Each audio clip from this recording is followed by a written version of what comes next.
ಈ ದಿನ ನಾವು ವಾಕ್ಯವನ್ನು ಓದಿಕೊಂಡು ದೇವರ ವಾಕ್ಯಗಳನ್ನ ಧ್ಯಾನ ಮಾಡಿಕೊಳ್ಳೋಣ. ಇಬ್ರಿಯರಿಗೆ ಬರೆದ ಪತ್ರಿಕೆ 2ನೇ ಅಧ್ಯಾಯ 1-2 ವಚನವನ್ನ ಓದಿಕೊಳ್ಳೋಣ. ಆ ವಾಕ್ಯ ಈ ರೀತಿಯಾಗಿರುತ್ತದೆ. ಆದ ಕಾರಣ ಇಷ್ಟು ಮಂದಿ ಸಾಕ್ಷಿಯವರು ಮೇಘದೋಪಾದಿಯಲ್ಲಿ ನಮ್ಮ ಸುತ್ತಲೂ ಇರುವುದರಿಂದ ನಮಗೆ ಅಭ್ಯಂತರ ಮಾಡುವ ಎಲ್ಲಾ ಭಾರವನ್ನ ಹತ್ತಿಕೊಳ್ಳುವ ಪಾಪವನ್ನ ನಾವು ಸಹ ತೆಗೆದಿಟ್ಟು ನಂಬಿಕೆಯನ್ನ ಹುಟ್ಟಿಸುವವನು ಪೂರೈಸುವವನು ಆಗಿರುವ ಯೇಸುವಿನ ಮೇಲೆ ದೃಷ್ಟಿ ಇಟ್ಟು ನಮಗೆ ನೇಮಕವಾದ ಓಟವನ್ನ ಸ್ಥಿರ ಚಿತ್ತದಿಂದ ಓಡೋಣ. ಪ್ರಿಯರೇ, ಈ ವಾಕ್ಯವನ್ನ ನಾವು ಓದುವಂತಹ ಸಮಯದಲ್ಲಿ ನಮಗೆಲ್ಲರಿಗೂ ಈ ವಾಕ್ಯ ಗೊತ್ತಿದೆ. ಅನೇಕ ಸಾರಿ ಅನೇಕ ಸೇವಕರುಗಳು ಈ ವಾಕ್ಯಗಳನ್ನ ಮಾತಾಡ್ತಾ ಇರ್ತಾರೆ. ಆದ್ರೆ ಈ ದಿನ ಈ ವಾಕ್ಯವನ್ನ ಒಂದು ಸಣ್ಣ ಕಥೆಯ ಮೂಲಕವಾಗಿ ನಾನು ತೆಗೆದುಕೊಂಡು ಹೋಗಲಿಕ್ಕೆ ಇಷ್ಟಪಡ್ತೇನೆ. ಈ ದಿನ ನನ್ನ ವಾಕ್ಯದ ನನ್ನ ಪ್ರಸಂಗದ ಮೂಲ ಒಂದು ತಾತ್ಪರ್ಯ ಏನಂತಂದ್ರೆ, ನಾವು ನೋಡಬೇಕಾದದ್ದು ಯೇಸುವನ್ನ ಎಂಬುದಾಗಿ. ಇವತ್ತು ಅನೇಕ ಸಾರಿ ಯೇಸುವನ್ನ ನೋಡಿ ನಾವು ಬಂದಿದ್ದೇವೆ, ಯೇಸುವನ್ನ ನೋಡಿ ನಂಬಿಕೆ ಇಟ್ಟು ಬಂದಿದ್ದೇವೆ. ಈಗ ನಾನು ಯಾರಾದ್ರೂ ನಿಮ್ಮನ್ನ ಕೇಳಿದ್ರೆ ಯಾರು ನೋಡಿ ಬಂದ್ರಿ ಅಂತಂದ್ರೆ, ನೀವು ಯಾರು ನಮ್ಮನ್ನ ನೋಡಿ ಬಂದಿಲ್ಲ, ನೀವೆಲ್ಲರೂ ಸಹ ಯೇಸುವನ್ನು ನೋಡಿ ಬಂದಿದ್ದೇವೆ, ಹೌದಾ? ನಾವೆಲ್ಲರೂ ಯೇಸುವನ್ನು ನೋಡಿ ಬಂದಂತಹ ಸಮಯದಲ್ಲಿ ನಾವು ಅರ್ಥ ಮಾಡಿಕೊಳ್ಳಬೇಕಾದ ವಿಷಯ, ನಾವು ಇವತ್ತು ಯೇಸುವನ್ನು ನೋಡ್ತಾ ಇದ್ದೇವಾ ಎಂಬುದಾಗಿ. ಒಂದು ಸಣ್ಣ ಕಥೆಯನ್ನು ಹೇಳಿ ನಾನು ವಾಕ್ಯದ ಮುಂದಿನ ಭಾಗಕ್ಕೆ ಹೋಗುವನಾಗಿದ್ದೇನೆ. ಒಂದಾನೊಂದು ಸಮಯದಲ್ಲಿ ಒಂದು ಊರಲ್ಲಿ ದೊಡ್ಡ ರಾಜ.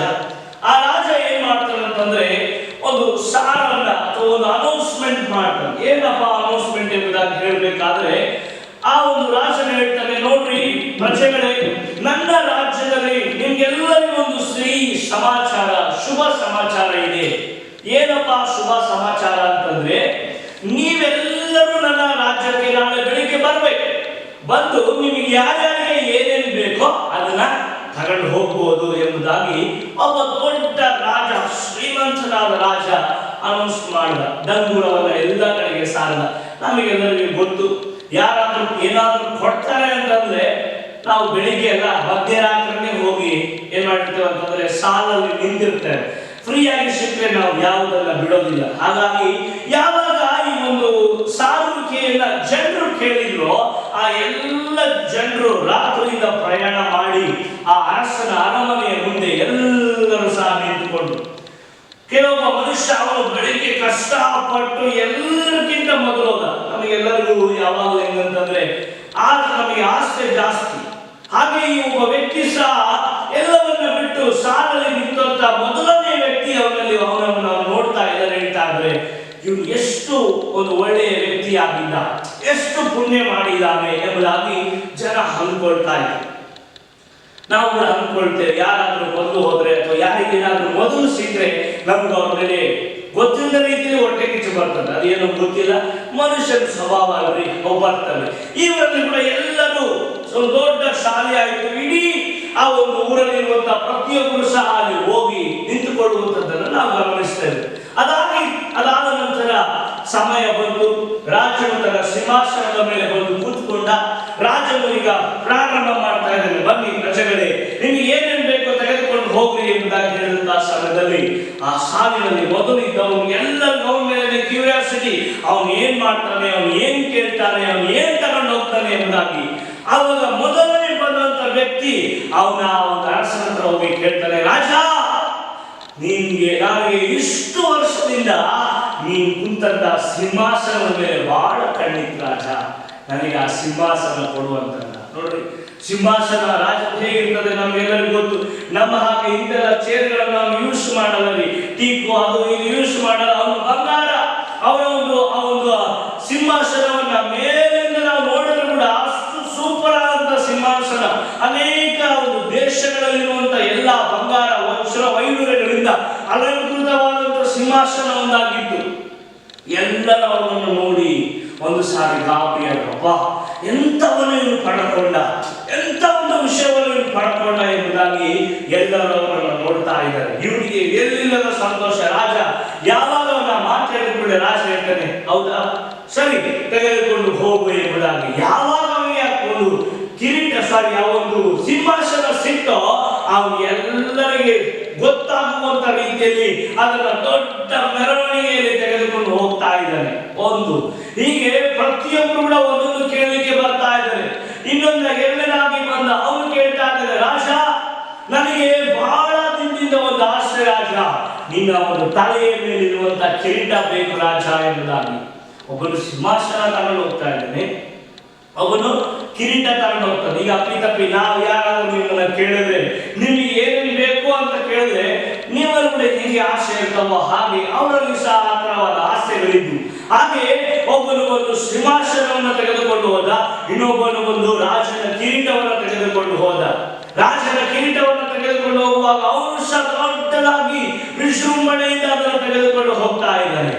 ಇನ್ನೊಬ್ಬನು ಬಂದ ಬಂಗಾರ, ಇನ್ನೊಬ್ಬನು ರಾಜನ ಕೊರಳಲ್ಲಿರುವಂತಹ ಆ ಒಂದು ಮುತ್ತಿನ ಸರವನ್ನು ತೆಗೆದುಕೊಂಡು ಹೋದ. ಹೀಗೆ ಎಲ್ಲರೂ ಬಂದು ತಮ್ಮ ತಮ್ಮ ಅವಶ್ಯಕತೆಗಳಿಗೆ ತಕ್ಕ ಹಾಗೆ ತಮಗೆ ಅವಶ್ಯಕತೆಗಳಿಗೆ ಮೀರಿ ರಾಜನ ಹತ್ರ ಇರುವಂತ ಎಲ್ಲ ವಸ್ತುಗಳನ್ನ ತೆಗೆದುಕೊಂಡು ಹೋಗ್ಲಿಕ್ಕೆ ಪ್ರಾರಂಭ ಮಾಡಿ ರಾಜ ಎಲ್ಲವನ್ನ ಕೊಡ್ತಾ ಬಂದ.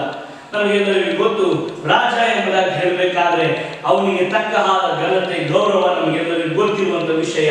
ಅವನೆಲ್ಲವನ್ನ ಕೊಡುವಂತ ಸಮಯದಲ್ಲಿ ಕೊನೆಯದಾಗಿ ಉಳಿದಂತ ಒಬ್ಬ ಸಾಮಾನ್ಯವಾದಂತ ವ್ಯಕ್ತಿ ಬರ್ತಾ ಇದ್ದಾರೆ. ಎಲ್ಲರೂ ತೆಗೆದುಕೊಂಡು ಹೋದಾಗ ರಾಜ ಕೇಳ್ತಾ ಇದ್ದಾನೆ, ಎಲ್ಲದಾಯ್ತು ನಿನಗೇನ್ ಬೇಕಪ್ಪ ಅಂತಾಗ ಆ ವ್ಯಕ್ತಿ ಹೇಳಿದಂತ ಮಾತು ಬಹಳ ಸರಳವಾದ ಮಾತು. ಅವನು ಹೇಳ್ತಾ ಇದ್ದಾನೆ, ರಾಜ ನನ್ನ ಒಂದು ರಿಕ್ವೆಸ್ಟ್, ನನಗೆ ಏನ್ ಬೇಕಂತ ನಾನು ಕೇಳ್ತೇನೆ, ಅದನ್ನ ನೀನು ಮಾಡಲಿಲ್ದಾಗಿ ಇರಬಾರ್ದು. ಅವಾಗ ರಾಜ ಹೇಳ್ದ, ಇಷ್ಟೆಲ್ಲ ಕೊಟ್ಟ ಮೇಲೆ ನಿನ್ ಮಾತನ್ನು ನಾನು ಕೇಳಲಿಲ್ದಾಗಿರ್ತೇನೆ, ನಿನಗೆ ಏನ್ ಬೇಕು ಕೇಳು, ನಾನು ಅದನ್ನು ಮಾಡ್ತೇನೆ ಎಂಬುದಾಗಿ ಮಾತು ಕೊಟ್ಟ. ರಾಜನ ಮಾತಂತಂದ್ರೆ ಮಾತು. ಆಗಿನ ಕಾಲದಲ್ಲೆಲ್ಲ ಮಾತು ಕೊಟ್ರೆ ಅದನ್ನು ಅವರು ಸತ್ರು ಅವರು ಸಾಯ ತನಕ ನೆನಪಲ್ಲಿಟ್ಟುಕೊಂಡು ಮಾತನ್ನು ಉಳಿಸ್ತಾ ಇದ್ರು. ಇವತ್ತಿನ ಕಾಲದಲ್ಲಿ ಸಿಗಲ್ಲ ಬಿಡಿ, ನಮಗೆಲ್ಲ ಮಾತು ಉಳಿಸೋಂಥವ್ರು ಇವತ್ತೆಲ್ಲ ಬಹಳ ಕಡಿಮೆ. ಇವತ್ತಿನ ಮಾತಲ್ಲೇ ಇರೋದಿಲ್ಲ. ಯಾಕಂತಂದ್ರೆ ಮಾತನ್ನ ಮನುಷ್ಯ ಬೇಗನೆ ಇವತ್ತು ಚೇಂಜ್ ಮಾಡ್ತಾ ಇದ್ದಾನೆ, ಮನುಷ್ಯ ಬಹಳ ಬೇಗ ಇವತ್ತು ಬದಲಾಗ್ತಾ ಇದ್ದಾನೆ. ಆದ್ರೆ ಈ ಅರಸನು ಅವನಿಗೆ ಹೇಳುವಂತ ಮಾತು ಕೊಡ್ತಾ ಇದ್ದಾನೆ, ನೀನು ಏನ್ ಕೇಳ್ತೀಯೋ ಅದನ್ನು ನಾನು ಕೊಡ್ತೇನೆ ಎಂಬುದಾಗಿ. ಅವಾಗ ಆ ವ್ಯಕ್ತಿ ಕೇಳ್ತಾ ಇದ್ದಾನೆ, ರಾಜ ನಂದೇನು ಆಸೆ ಅಂತಂದ್ರೆ ಒಂದೇ ಆಸೆ, ಏನಿಲ್ಲ, ದಿನಾಲೂ ನಿನ್ನ ಮನೆಗೆ ಬರಬೇಕು, ನಾನು ಏನು ಕೊಡ್ತೇನೆ ಅದನ್ನು ನೀನು ತೆಗೆದುಕೊಳ್ಬೇಕು, ನಿನ್ನ ಮನೆಗೆ ನೀನು ಬರಬೇಕು. ಎಲ್ಲರೂ ಒಂಥರ ಆಶ್ಚರ್ಯ, ಇವನೇನ್ ಕೇಳ್ತಾ ಇದ್ದಾನೆ, ಎಲ್ಲರೂ ಏನೆಲ್ಲ ಕೇಳ್ತಾ ಇದ್ದಾನೆ. ಇವ್ರು ಇಂತ ಒಂದು ಸಣ್ಣ ವಿಷಯವನ್ನ ಕೇಳ್ತಾ ಇದ್ದಾರಲ್ಲ, ನನ್ನ ಮನೆಗೆ ಬರ್ಬೇಕೆಂಬುದಾಗಿ. ಅವಾಗ ಅಲ್ಲಿರುವಂತ ಮಂತ್ರಿಗಳು ಹೇಳ್ತಾ ಇದ್ದಾರೆ, ತಮ್ಮ ಬುದ್ಧಿ ಆಯ್ತಾ ನಿನಗೆ, ಸ್ವಲ್ಪ ಯೋಚನೆ ಮಾಡಿ ಕೇಳು ಕರೆಕ್ಟ್ ಆಗಿ, ರಾಜ ಏನ್ ಬೇಕದನ್ನ ಕೇಳು. ಅವಾಗ ವ್ಯಕ್ತಿ ಹೇಳ್ತಾ ಇದ್ದಾನೆ, ಇಲ್ಲ ರಾಜ, ಇವ್ರು ಏನು ಹೇಳಿದ್ರು ನಾನು ಕೇಳಂಗಿಲ್ಲ, ನನಗೆ ಬೇಕಾಗಿಲ್ಲ ಇಷ್ಟೇ, ನೀನ್ ನನ್ನ ಮನೆಗೆ ಬರಬೇಕು, ನಾನು ಏನ್ ಕೊಡ್ತೇನೆ ಅದನ್ನ ತಿನ್ಬೇಕು, ನಿನ್ ಪಾಡಿ ನೀನ್ ಮನೆಗೆ ಬರಬೇಕು. ರಾಜ ಅಷ್ಟೇನಾ? ಅಷ್ಟೇ ಸರಿ ಅಂತೇಳಿ ಅದಕ್ಕೆ ರಾಜ ಅಪ್ಪಣೆ ಆಯಿತು. ಎಲ್ಲರೂ ಸಹ ಹೋದ್ರು, ಅವನು ಸಹ ಹೋದ. ಎಲ್ಲರಿಗೆ ಅವರವರ ಸಂತೋಷಕ್ಕೆ ಮಿತಿನದ ರೀತಿಯಲ್ಲಿ ಜೀವಿಸ್ತಾ ಇದ್ದಾರೆ. ಕೆಲವೊಂದು ದಿವಸಗಳಾದ ಮೇಲೆ ರಾಜನ ಅಪ್ಪಣೆಯ ಪ್ರಕಾರವಾಗಿ ಸಿಂಹಾಸನ ತೆಗೆದುಕೊಂಡು ಹೋಗಿರೋರು ಸ್ವಲ್ಪ ದಿನ ಇದ್ದ. ಎಷ್ಟು ದಿನ ಅಂತ ಸಿಂಹಾಸನ ನೋಡ್ಕೊಂಡಿರಕ್ಕಾಗ್ತದೆ? ಸಮಸ್ಯೆ ಬಂದಾಗ ಏನಾದ್ರೂ ಮಾಡಲೇಬೇಕಾಗ್ತದೆ ಅಂತೇಳಿ ಹಿಂಗೆ ಪ್ರತಿಯೊಬ್ಬರು ಏನೇನು ತೆಗೆದುಕೊಂಡು ಬಂದಿದ್ರು ಅದನ್ನು ಕಳ್ಕೊಳ್ಳಿಕ್ಕೆ ಪ್ರಾರಂಭ ಮಾಡಿದ್ರು. ಆದ್ರೆ ಒಂದು ಸಂಗತಿ ನಡೀತಾ ಊರಲ್ಲಿ. ಏನಪ್ಪಾ ಸಂಗತಿ ಅಂತಂದ್ರೆ, ಯಾರು ಈ ರಾಜನ ಆಹ್ವಾನ ಮಾಡಿದ್ರು ಮನೆಗೆ, ರಾಜನ ಸರತಿ ಬಂದು ಅವನ ಮನೆಗೆ ಹೋಗಬೇಕಾದ ಟೈಮ್ ಬಂತು. ಈಗ ರಾಜನಿಗೆ ಅವನು ಕೇಳಿದಂತದ್ದೇನಂದ್ರೆ, ನನ್ನ ಮನೆಗೆ ನೀನು ಬರ್ಬೇಕು ಅಷ್ಟೇ ಅವನಿಗಿದ್ದಂತ ಒಂದು ಸಂಗತಿ. ಈಗ ರಾಜ ಅವನ ಮನೆಗೆ ಹೋಗಬೇಕು. ಗಮನಿಸರಿ, ನಮ್ಮ ಊರುಗಳಲ್ಲಿ ಯಾರಾದ್ರೂ ಮಂತ್ರಿಗಳು ಅಥವಾ MLAಗಳೋ MP ಗಳೋ ಬರ್ಬೇಕಾದ್ರೆ ನಮ್ಮ ಊರುಗಳಲ್ಲಿರುವಂತಹ ರೋಡ್ಗಳಿಗೆ ಅವತ್ತು ಭಾಗ್ಯ. ಯಾಕಂತಂದ್ರೆ ಎಲ್ಲ ಗುಂಡಿಗಳು ಮುಚ್ಚದ ಅವತ್ತೆ, ಎಲ್ಲವನ್ನ ಕ್ಲೀನ್ ಮಾಡೋದು ಅವತ್ತೆ. ಹಾಗೆಯೇ ಈ ರಾಜ ಅವನ ಮನೆಗೆ ಹೋಗ್ತಾ ಇದ್ದಾನೆ. ಇವನು ಒಬ್ಬ ಬಡ ಮನುಷ್ಯ, ಸಾಮಾನ್ಯ ಮನುಷ್ಯ, ಸಾಮಾನ್ಯ ಮನೆಯಲ್ಲಿರುವಂತ ಮನುಷ್ಯ. ಈ ವ್ಯಕ್ತಿ ಹೇಳ್ತಾ, ಈ ವ್ಯಕ್ತಿಯ ಮಾತಿಗೆ ರಾಜ ಒಪ್ಪಿಯ ಮನೆಗೆ ಹೋಗ್ಬೇಕಂತ ಯಾವಾಗ ಅಪ್ಪಣೆ ಆಯಿತೋ, ರಾಜನ ಅರಮನೆಯಿಂದ ಆ ವ್ಯಕ್ತಿಯ ಮನೆಯವರೆಗೆ ಒಂದು ರಾಜನ ಒಂದು ಮಾರ್ಗ ರೆಡಿಯಾಯಿತು. ರಾಜನ ಹೋಗ್ಲಿಕ್ಕೆ ಬೇಕಾದ ಮಾರ್ಗವು ಮೊದಲು ರೆಡಿಯಾಯಿತು. ಗಮನಿಸ್ರಿ, ಮಾರ್ಗ ಅವರ ಮನೆಗೆ ಹೋಯ್ತು. ಈಗ ರಾಜ ಒಂದು ಮನೆಗೆ ಹೋಗ್ತಾನಂತಂದ್ರೆ, ಈಗ ನಮ್ಮ ದೇಶದ ಪ್ರಧಾನಿ ಇದ್ದಾರೆ, ನರೇಂದ್ರ ಮೋದಿ ಅವರು ಬೇರೆ ದೇಶಕ್ಕೆ ಹೋಗಬೇಕಾದ್ರೆ ಏನು ಬೇಕಾದ್ರೆ ಅವರು ಉಳ್ಕೊಳ್ಳಂಗಿಲ್ಲ ರೀ. ಅವ್ರು ಉಳ್ಕೊಳ್ಬೇಕಾದಂತ ಒಂದು ರಾಜತಾಂತ್ರಿಕವಾದಂತ ಮನೆ ಇರ್ತದೆ, ಅಲ್ಲಿಗೆ ಅವ್ರು ತಂಗಬೇಕು. ಅದು ಕೋಟಿಗಟ್ಟಲೆ ಬೆಲೆ ಬಾಳುವಂಥದ್ದು. ಹಾಗೆಯೇ ಈ ರಾಜನು ಬೇರೆ ಮನೆಗೆ ಹೋಗಬೇಕಾದ್ರೆ ಅವನ ರೋಡ್ ಆಯ್ತು, ಎರಡನೇದಾಗಿ ಅವನ ಮನೆ ಬದಲಾಯಿತು. ಹಲ್ಲೆಲೂಯಾ. ಅವನ ಮನೆ ಬದಲಾಗಲಿಕ್ಕೆ ಪ್ರಾರಂಭವಾಯಿತು. ಅಲ್ಲಿ ನೋಡ್ಬೇಕಾದ್ರೆ ಇವನ ಸಣ್ಣ ಮನೆ ಹೋಗಿ ರಾಜನ ಅರಮನೆ ಯಾವ ರೀತಿಯಲ್ಲಿತ್ತೋ ಅದೇ ರೀತಿಯಲ್ಲಿ ಇವನ ಅರಮನೆ ಬದಲಾಯಿತು. ಒಂದನೇದಾಗಿ ರೋಡ್ ಆಯಿತು, ಎರಡನೇದಾಗಿ ಅರಮನೆ ಆಯಿತು, ಮೂರನೇದಾಗಿ ರಾತ್ರಿಗೆ ಊಟ ಮಾಡಬೇಕು. ನಮ್ಮ ಹಾಗೆ ನೆಲದಲ್ಲಿ ಕೂತ್ಕೊಂಡು ಊಟ ಮಾಡಲ್ಲ ಅವನು.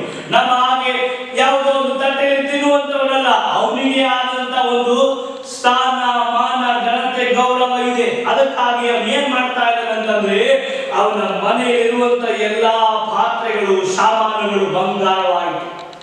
ಅವನ ಮನೆ ಬಂಗಾರದಿಂದ ತುಂಬಲ್ಪಡ್ತು. ಅವನ ಊಟ ರಾಜ ಭೋಜನವಾಯಿತು. ಅವನ ಮನೆಯ ಸುತ್ತಲೂ ಸಿಪಾಯಿಗಳು ಬಂದರು.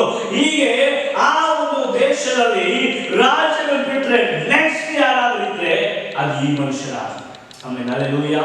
ಅಂದ್ರೆ ಆ ವ್ಯಕ್ತಿ ಕೇಳ್ಕೊಂಡದ್ದು ಏನಂತಂದ್ರೆ ರಾಜನಿಗೆ ಏನೇನಿತ್ತು ಅದನ್ನ ಕೇಳಿಲ್ಲ, ರಾಜನನ್ನ ಕೇಳಿದ. ನನ್ನ ಪ್ರಿಯ ದೇವಜನರೇ, ಈ ಕಥೆಯ ಮೂಲಕವಾಗಿ ನಾನು ನೀವು ತಿಳಿದುಕೊಳ್ಳಬೇಕಾದದ್ದು ಏನಂತಂದ್ರೆ ಇವತ್ತು ಅನೇಕ ಸಾರಿ ಯೇಸುವನ್ನು ನಾವು ನೋಡ್ತಾ ಇದ್ದೇವೆ ಎಂಬುದಾಗಿ ಹೇಳ್ತಾ ನಮಗೆ ಗೊತ್ತಿಲ್ಲದ ರೀತಿಯಲ್ಲಿ ಯೇಸು ಸ್ವಾಮಿ ಕೊಡ್ತಾನೆ, ಅದನ್ನ ಮಾಡ್ತಾನೆ, ಇದನ್ನ ಮಾಡ್ತಾನೆ ಎಂಬುದಾಗಿ ಆತನ ಅವಶ್ಯಕತೆಗಳಿಗಾಗಿ ಇವತ್ತು ಯೇಸು ಸ್ವಾಮಿಯನ್ನು ಬೇಡ್ತಾ ಇದ್ದಾರೆ. ಅವಶ್ಯಕತೆಗಳಿಗಾಗಿ ಯೇಸು ಸ್ವಾಮಿ ಹತ್ರ ಬರ್ತಾ ಇದ್ದಾರೆ.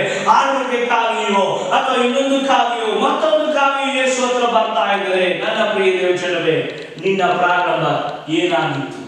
ಒಂದು ಸಾರಿ ನಾವು ಈ ಕಥೆಯ ಮೂಲಕವಾಗಿ ತಿಳ್ಕೊಳ್ಳಬೇಕಾದಂತ ಸಂಗತಿ ಏನಂತಂದ್ರೆ ನಮಗೆ ಬೇಕಾಗಿದ್ದು ರಾಜ ಬಿಟ್ರೆ ರಾಜನು ಕೊಡುವಂತ ವಸ್ತುಗಳೆಲ್ಲ.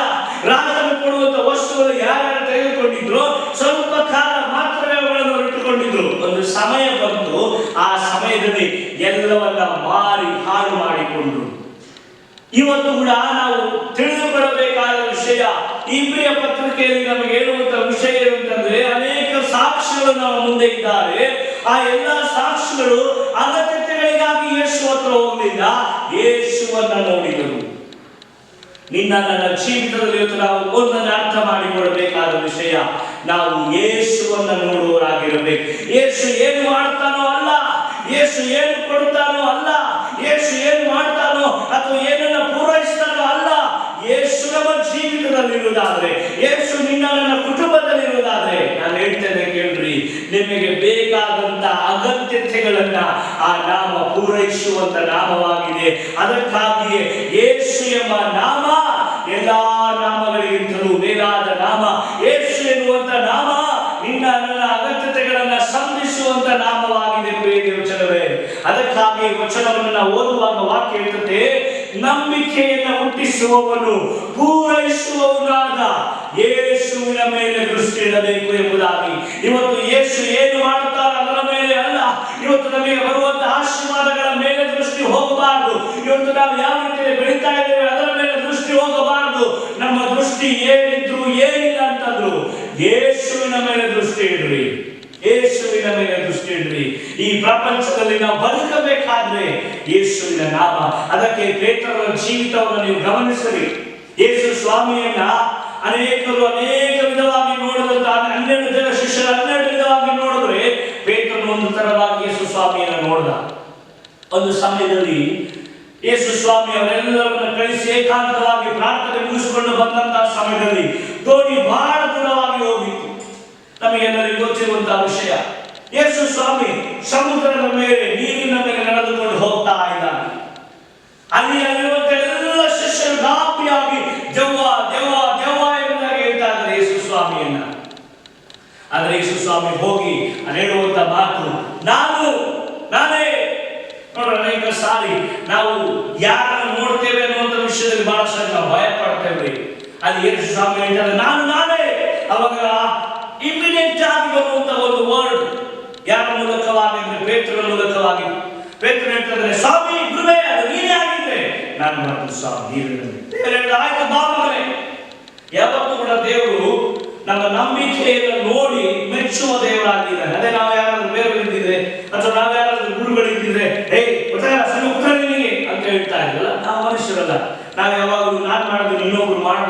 ಒಟ್ಟಿಗೆ ಜಾಸ್ತಿ ನಮಗೆ.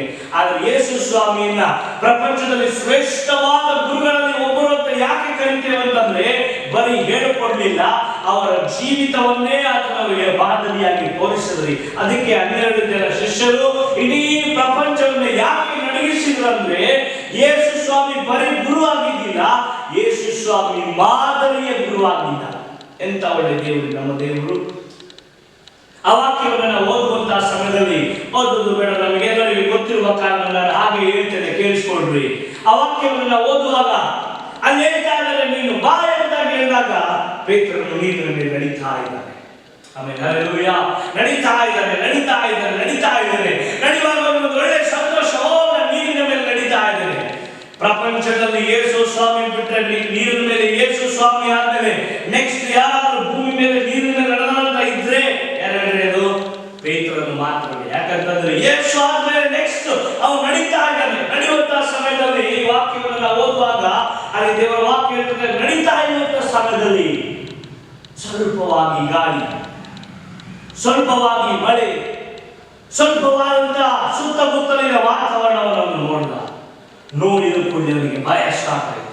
ನೋಡಿದ ಕೂಡಲೇ ಅವನು ಮುಳುಗಲಿಕ್ಕೆ ಪ್ರಾರಂಭ ಮಾಡ್ದ. ಅಯ್ಯೋ ಗುರುವೇ ಕಾಪಾಡು ಅಂತೇಳಿ ಪ್ರಾರಂಭ ಮಾಡ್ದ. ಅಲ್ಲಿಂದ ಶಿಷ್ಯರೆಲ್ಲ ಬೈದು, ನಿನಗೆ ಹಿಂಗೆ ಆಗ್ಬೇಕಾಗಿತ್ತು. ನಾವಾಗಿ ಹಂಗೆ ಹೇಳ್ತಿದ್ವಲ್ಲ, ನೀವು ಅವನಿಗೆ ಹಂಗೆ ಆಗ್ಬೇಕಾಗಿತ್ತು. ಏನು ದೊಡ್ಡ ಅವನೇನ ಅದು ನಾವು ಹೇಳ್ತಾ ಇದ್ವಿ ಸಾಮಾನ್ಯವಾಗಿ. ಆದ್ರೆ ಯಾವಾಗ ಮುಳುಗಲಿಕ್ಕೆ ಪ್ರಾರಂಭ ಮಾಡಿದ್ನೋ, ದೇವರನ್ನು ಕೂಗಲಿಕ್ಕೆ ಪ್ರಾರಂಭ ಮಾಡಿದ್ನೋ, ದೇವರು ಹೇಳುವಂತ ಮಾತು, ಪೇತ್ರನೇ ನಿನ್ನ ನಂಬಿಕೆ ನಿನ್ನನ್ನು ನೀರಿನ ಮೇಲೆ ನಡೆಸಿತು, ನಿನ್ನ ಅಪನಂಬಿಕೆ ನಿನ್ನನ್ನು ನೀರಿನಲ್ಲಿ ಮುಳುಗಿಸಿತು. ಅಂದ್ರೆ ಆ ಒಂದು ಚಿತ್ರಣ ನಮಗೆ ಏನನ್ನ ತಿಳಿಸಿಕೊಳ್ಳಿಕ್ಕೆ ಬಯಸ್ತದಂತಂದ್ರೆ, ನಾವು ನೋಡಬೇಕಾದದ್ದು ಅಲೆಗಳನ್ನಲ್ಲ, ನಾವು ನೋಡಬೇಕಾದದ್ದು ಗಾಳಿಯನ್ನಲ್ಲ, ನಾವು ನೋಡಬೇಕಾದದ್ದು ನಮ್ಮ ಪರಿಸ್ಥಿತಿಗಳನ್ನಲ್ಲ, ನಾವು ನೋಡಬೇಕಾದದ್ದು ಕ್ರಿಸ್ತನನ್ನ. ಯಾಕಂದ್ರೆ ಅಲೆಗಳ ಮಧ್ಯದಲ್ಲಿ ನನ್ನನ್ನ ನಿಮ್ಮನ್ನ ನಡೆಸಿದವರಾತರಾಗಿದ್ದಾನೆ. ಸಂಕಷ್ಟಗಳ ಮಧ್ಯದಲ್ಲಿ ಮಾರ್ಗವನ್ನು ಸಿದ್ಧ ಮಾಡಿದವರಾತರಾಗಿದ್ದಾನೆ. ಎಷ್ಟೋ ಕಣ್ಣೀರಿನ ಮಧ್ಯದಲ್ಲಿ ನಮ್ಮ ಕಣ್ಣೀರನ್ನು ದಾಟಿಸಿದವರಾತರಾಗಿದ್ದಾನೆ. ಎಷ್ಟೋ ಹೋರಾಟಗಳ ಮಧ್ಯದಲ್ಲಿ ನಮ್ಮ ಜೊತೆಗಾರರಾತರಾಗಿದ್ದಾನೆ. ಅದಕ್ಕಾಗಿ ಸತ್ಯವೇದದಲ್ಲಿ ಅನೇಕ ಭಕ್ತರು ಅವರು ದೇವರನ್ನು ನೋಡಿ ನಡೆದರು. ಅದಾದ ಮೇಲೆ ಅನೇಕ ಜನ ಮಿಷನರಿಗಳು ಯೇಸುವನ್ನು ನೋಡಿ ನಡೆದರು. ಪ್ರಪಂಚವನ್ನು ನೋಡಿ ನಡೆಯಲಿಲ್ಲ, ಭಾಷೆ ಕುಲವನ್ನು ನೋಡಿ ನಡೆಯಲಿಲ್ಲ, ಜನಾಂಗಗಳನ್ನು ನೋಡಿ ನಡೆಯಲಿಲ್ಲ, ಯೇಸುವನ್ನು ನೋಡಿ ಅವರ ಜೀವಿತವನ್ನು ಅವರು ಪ್ರಾರಂಭ ಮಾಡಿದರು. ಇವತ್ತು ವಾಕ್ಯವನ್ನು ಕೇಳಿಸಿಕೊಳ್ಳುವಂತ ನೀನು ನಾನು ಅನೇಕ ಸಾರಿ ಯೇಸುವನ್ನು ನೋಡಿ ನಮ್ಮ ಜೀವಿತವು ಪ್ರಾರಂಭವಾಗಿದೆ. ಆದರೆ ಇವತ್ತು ಬಹಳ ದುರದೃಷ್ಟವಾದ ಸಂಗತಿ ಏನಂತಂದ್ರೆ, ಯೇಸುವನ್ನು ನೋಡಿ ಪ್ರಾರಂಭ ಮಾಡಿದ ಎಷ್ಟೋ ಜೀವಿತಗಳು ಯೇಸುವನ್ನ ಮರೆತು ಯೇಸು ಕೊಟ್ಟ ಆಶೀರ್ವಾದಗಳನ್ನು ಹಿಡಿದುಕೊಂಡು ಹೋಗ್ತಾ ಇದ್ದಾರೆ. ಹಲೋ ಪ್ರಿಯ ದೇವ ಜನವೇ, ಪ್ರಿಯ ದೇವ ಮಗುವೇ, ಇವತ್ತು ನಾನು ನಿಮ್ಮನ್ನ ಕೇಳೋದು ಇಷ್ಟೇ. ನಿನ್ನ ನಂಬಿಕೆಯನ್ನು ಹುಟ್ಟಿಸಿದವನು ಯಾರು? ಮನುಷ್ಯನ. ನಿನ್ನ ನಂಬಿಕೆಯನ್ನು ಪೂರೈಸುವನು ಯಾರು? ಮನುಷ್ಯನ ಅಲ್ಲ, ಯೇಸುವಾಗಿದ್ದಾನೆ. ಆ ಒಬ್ಬ ಮನುಷ್ಯ, ಸಾಮಾನ್ಯವಾದ ಮನುಷ್ಯ, ರಾಜನ ಅವಶ್ಯಕತೆಗಳಿಗಾಗಿ, ಬಂಗಾರಕ್ಕಾಗಿ, ಬೆಳ್ಳಿಗಾಗಿ ಯೇಸು ಹತ್ರ ಹೋಗಲಿಲ್ಲ, ಆ ರಾಜನ ಹತ್ರ ಹೋಗಲಿಲ್ಲ, ರಾಜನಿಗಾಗಿ ಹೋದ. ಇವತ್ತು ಕೂಡ ಸ್ಥಾನ, ಮಾನ, ಹಣ, ಆಸ್ತಿಗಾಗಿ ಯೇಸು ಸ್ವಾಮಿ ಅಲ್ಲ. ನಿನಗೆ ನಿಜವಾಗಲು ಆತನು ದೇವರು ಎನ್ನುವಂತ ಆಶ್ಚರ್ಯದೊಳಗಡೆ ಇದ್ರೆ ಆತನನ್ನು ನೋಡಿ ನೀನು ಬರ್ತಿ. ಅದಕ್ಕಾಗಿ ವಾಕ್ಯದಲ್ಲಿ ಕೀರ್ತನೆಗಾರರು ಬರೀತಾರೆ, ಅನೇಕ ಭಕ್ತರು ಬರೀತಾರೆ, ಆತನನ್ನು ದೃಷ್ಟಿಸುವವರು ಪ್ರಕಾಶವನ್ನು ಹೊಂದುತ್ತಾರೆ, ಅವರ ಮುಖವು ಲಜ್ಜೆಯಿಂದ ಕೆಡುವುದೇ ಇಲ್ಲ. ಹಲ್ಲೆಲೂಯಾ. ಈ ವಾಕ್ಯವನ್ನು ಕೇಳಿಸಿಕೊಳ್ಳುವಂತ ನಿನ್ನ ನನ್ನ ಜೀವಿತದಲ್ಲಿ ಈ ದಿನ ಮಾತನಾಡುವಂತ ಈ ವಾಕ್ಯ ಹೇಳುವಂತದ್ದು ಏನಂತಂದ್ರೆ, ನೀನು ಯೇಸುವನ್ನು ನೋಡುವವನಾಗಿರು. ಪರಿಸ್ಥಿತಿಗಳನ್ನು ನೋಡಬೇಡ, ಸೋಲುಗಳನ್ನು ನೋಡಬೇಡ, ಸಮಸ್ಯೆಗಳನ್ನು ನೋಡಬೇಡ, ಅವರು ಇವರನ್ನು ನೋಡಬೇಡ, ಅವರು ಇವರನ್ನ ಮಾದರಿಯಾಗಿ ಇಟ್ಟುಕೊಳ್ಳಬೇಡ. ಲೋಕದ ಜನ ನಮಗೆ ಮಾದರಿಯಲ್ಲ, ಲೋಕದ ಉನ್ನತವಾದ ಪುರುಷರು ನಮಗೆ ಮಾದರಿಯಲ್ಲ, ಲೋಕದಲ್ಲಿರುವಂತಹ ಸೆಲೆಬ್ರಿಟಿಗಳು ನಮಗೆ ಮಾದರಿಯಲ್ಲ. ನಮ್ಮ ಜೀವಿತವನ್ನ ಕಟ್ಟಿದವರಾದ ಯೇಸು ನಿಮ್ಮ ಮಾದರಿಯಾಗಿರಬೇಕೆಂಬುದಾಗಿ. ಯಾಕೆಂದ್ರೆ ಪ್ರಪಂಚಕ್ಕೆ ಮಾದರಿಯ ಜೀವಿತವನ್ನು ತೋರಿಸಿ ಹೋದಂತವನು ನನ್ನ ನಿನ್ನ ಸ್ವಾಮಿಯಾಗಿದ್ದಾನೆ. ಈ ದಿನ ಈ ವಾಕ್ಯವನ್ನು ಕೇಳಿಸಿಕೊಳ್ಳುವಾಗ ಈ ವಾಕ್ಯದ ಮೊದಲನೇ ಪ್ರಾರಂಭವೇ ಈ ರೀತಿಯಾಗಿದೆ. ನಮಗೆ ಅನೇಕ ಸಾಕ್ಷಿಗಳಿದ್ದಾರೆ. ಆ ಸಾಕ್ಷಿಗಳನ್ನ ನಾವು ಇಟ್ಟುಕೊಂಡು ಆ ಸಾಕ್ಷಿಗಳು ಯಾರ ಮೇಲೆ ನಂಬಿಕೆ ಇಟ್ಟಿದ್ರೋ ಅವರ ಮೇಲೆ ನಂಬಿಕೆ ಇಡ್ರಿ. ಆ ನಂಬಿಕೆಯನ್ನು ಇಟ್ಟು ಪೂರೈಸುವವನು ನಾನು ನೀನು ನಂಬಿದಂತ ಯೇಸುವಾಗಿದ್ದಾನೆ. ಯೇಸುವನ್ನು ನೋಡೋಣ. ಯೇಸುವನ್ನು ನೋಡುವಾಗ ಮಾತ್ರವೇ ನಮ್ಮ ಜೀವಿತದಲ್ಲಿ ಪರಿಪೂರ್ಣತೆ ನಾವು ಬರ್ತೇವೆ. ಯೇಸುವನ್ನು ನೋಡುವಾಗ ಮಾತ್ರವೇ ನಮ್ಮ ಸೇವೆಗಳಲ್ಲಿ ಅಭಿವೃದ್ಧಿಯನ್ನು ನಾವು ಹೊಂದುತ್ತೇವೆ. ಯೇಸುವನ್ನು ನೋಡುವಾಗ ಮಾತ್ರವೇ ನಮ್ಮ ಮಾನವ ಜೀವಿತ ಮಧುರವಾಗಿ ಬದಲಾಗುತ್ತದೆ. ಯೇಸುವನ್ನು ನೋಡುವಾಗ ನನ್ನ ಜೀವಿತದ ಕೆಂಪು ಸಮುದ್ರ ಇಬ್ಬಾಗವಾಗ್ತದೆ.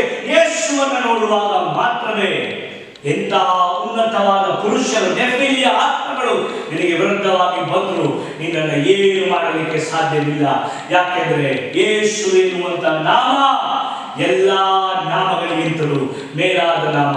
ಈ ದಿನ ಈ ವಾಕ್ಯದ ಮೂಲಕವಾಗಿ ನಿಮ್ಮನ್ನು ನಾನು ಎಚ್ಚರಿಸುವುದು ಇಷ್ಟೇ.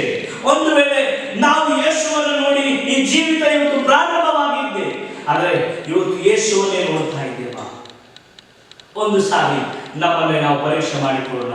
ಒಂದು ವೇಳೆ ಯೇಸುವನ್ನು ನೋಡಿ ಪ್ರಾರಂಭ ಮಾಡಿದಂತ ಈ ಜೀವಿತ ನಮಗೆ ಇವತ್ತು ಬಂದಂತ ಹಣ, ನಮಗೆ ಬಂದಂತ ಆಸ್ತಿ, ನಮಗೆ ಬಂದಂತ ಅವಶ್ಯಕತೆಗಳ ಮೇಲೆ ಇವತ್ತು ಹೋಗಿದ್ಯಾದ್ರೆ ದೇವರಿಗೆ ಕೇಳೋಣ, ಸ್ವಾಮಿ ನನ್ನ ಜೀವಿತವನ್ನು ನೀನು ಬದಲಾವಣೆ ಮಾಡು.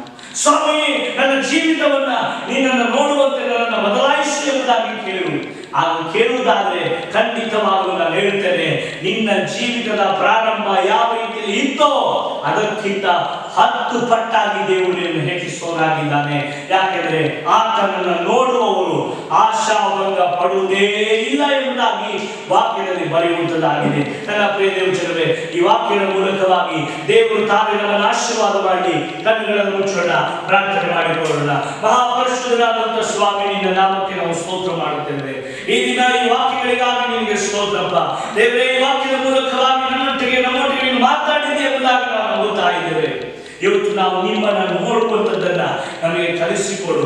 ನಿನ್ನನ್ನ ಸ್ವರವನ್ನ ಕೇಳುವಂಥದ್ದನ್ನು ನಮಗೆ ಕಲಿಸಿಕೊಡು. ನಿನ್ನನ್ನು ನೋಡಿಯೇ ಈ ಜೀವಿತ ಪ್ರಾರಂಭವಾಗಿದೆ. ಕೊನೆಯ ಉಸಿರಿರುವವರೆಗೂ ನಿನ್ನನ್ನು ನೋಡಿಯೇ ಈ ಜೀವಿತ ಕೊನೆಗಾಡಲಿಕ್ಕಾಗಿ ಸಹಾಯವನ್ನು ಮಾಡು. ಅವಶ್ಯಕತೆಗಳಿಗಾಗಿ ನೀನಲ್ಲ, ಅವಶ್ಯಕತೆ ಇದ್ರೂ ಇಲ್ಲ ಅಂತಂದ್ರೂ ಎಲ್ಲವೂ ನೀನೇ ಎಂಬುದಾಗಿ ನಮಗೆ ಬದುಕುವಂತ ನಮಗೆ ಕೃಪೆ ತೋರಿಸಬೇಕಾಗಿ ಪ್ರಾರ್ಥಿಸ್ತಾ, ಸೇರಿ ಬಂದಿರುವಂತ ಎಲ್ಲ ನಿನ್ನ ಮಕ್ಕಳ ಜೀವಿತಗಳನ್ನು ಬದಲಾಯಿಸಬೇಕಾಗಿ ಪ್ರಾರ್ಥಿಸ್ತಾ, ಯೇಸುವಿನ ನಾಮದಲ್ಲಿ ಪ್ರಾರ್ಥಿಸಿ ಬೇಡಿ ಹೊಂದಿದ್ದೇವೆ ತಂದೆಯೇ. Amen, amen, amen.